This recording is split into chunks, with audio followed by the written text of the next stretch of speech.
Minha irmã, meu irmão, estamos celebrando a 7ª e última semana do tempo pascal, semana situada entre o domingo da Ascensão do Senhor e o domingo de Pentecostes. Neste período se celebra a Semana de Orações pela Unidade dos Cristãos. É preciso, para além de nosso empenho em favor da unidade do corpo de Cristo, que é a Igreja, colocarmos nas mãos do Senhor a obra da unidade dos cristãos, que supera nossos esforços.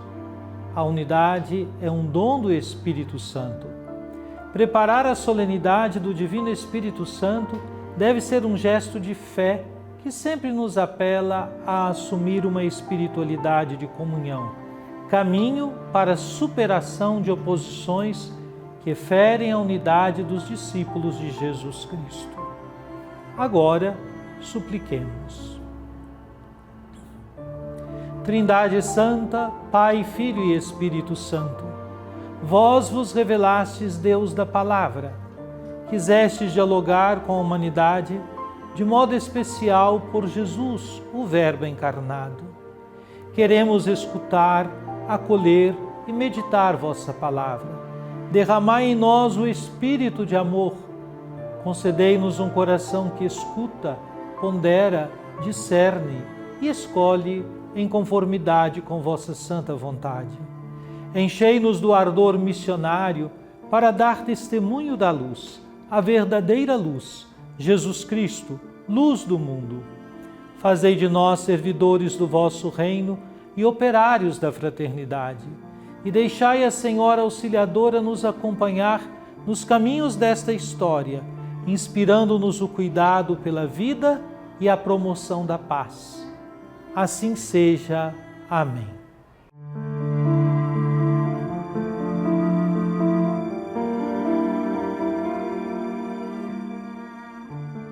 Enquanto Apolo estava em Corinto, Paulo atravessou as regiões montanhosas e chegou a Éfeso. Aí encontrou alguns discípulos e perguntou-lhes: Vós recebestes o Espírito Santo quando abraçastes a fé? Eles responderam: Nem sequer ouvimos dizer que existe o Espírito Santo. Então Paulo perguntou: Que batismo vós recebestes? Eles responderam: O batismo de João. Paulo disse-lhes: João administrava um batismo de conversão, dizendo ao povo que acreditasse naquele que viria depois dele, isto é, em Jesus. Tendo ouvido isso, eles foram batizados no nome do Senhor Jesus. Paulo impôs-lhes as mãos e sobre eles desceu o Espírito Santo.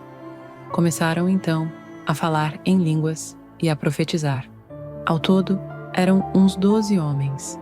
Paulo foi então à sinagoga e durante 3 meses falava com toda a convicção, discutindo e procurando convencer os ouvintes sobre o reino de Deus. Prezada irmã, prezado irmão, nesta segunda-feira da 7ª semana da Páscoa, lemos o trecho dos Atos dos Apóstolos, capítulo 19, versículos 1 a 8, que descreve a chegada de Paulo a Éfeso durante sua 3ª viagem missionária.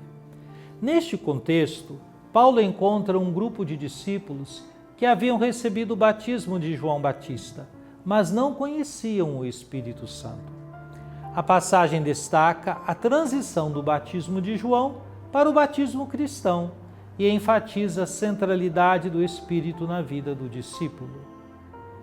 O versículo 1 situa Paulo em Éfeso, um importante centro cultural e religioso da Ásia Menor. A presença de discípulos que não conheciam o Espírito Santo revela a difusão parcial da mensagem cristã até então.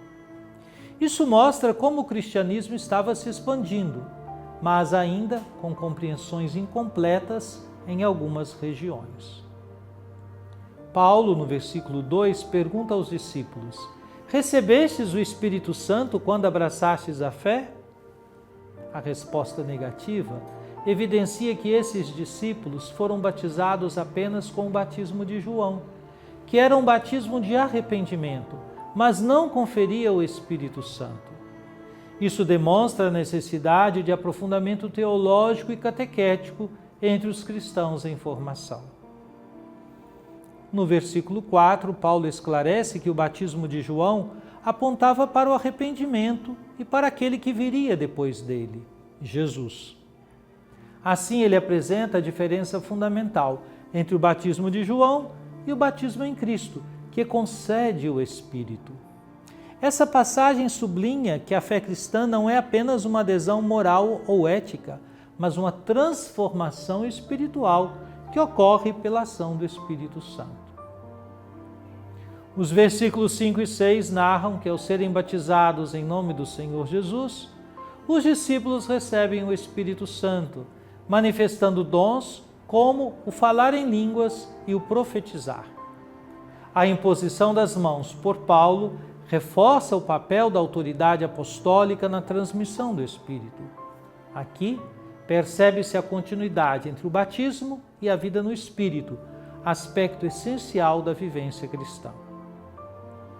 O número de homens, cerca de 12, remete simbolicamente às 12 tribos de Israel e aos 12 apóstolos, sugerindo que aquele grupo representa um novo início para a fé cristã em Éfeso.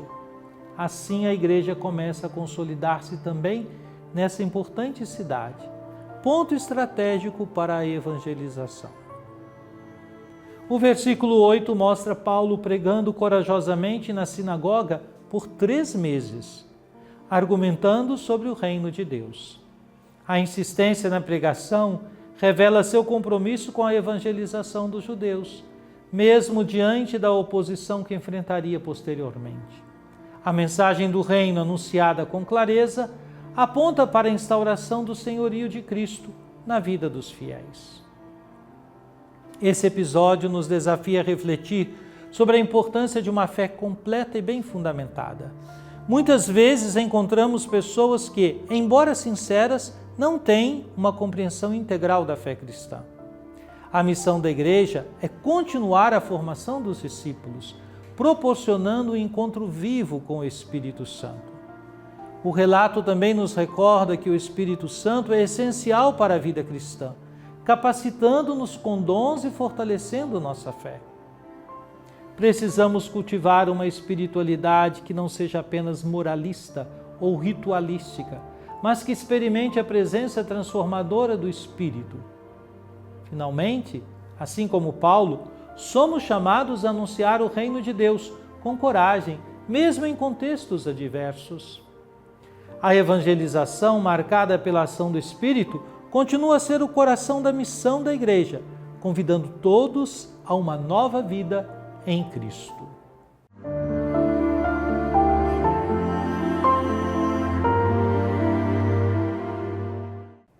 Oremos. Ó Divino Pai Eterno, tendo ouvido e meditado a palavra sagrada, concedei-nos dar testemunho da luz do vosso amado Filho, Jesus Cristo nosso Senhor. Ele que vive e reina convosco na unidade do Espírito Santo. Amém. Venha sobre você, minha irmã, você, meu irmão, sobre sua família e sua comunidade, a bênção de Deus, Pai, Filho e Espírito Santo. Amém.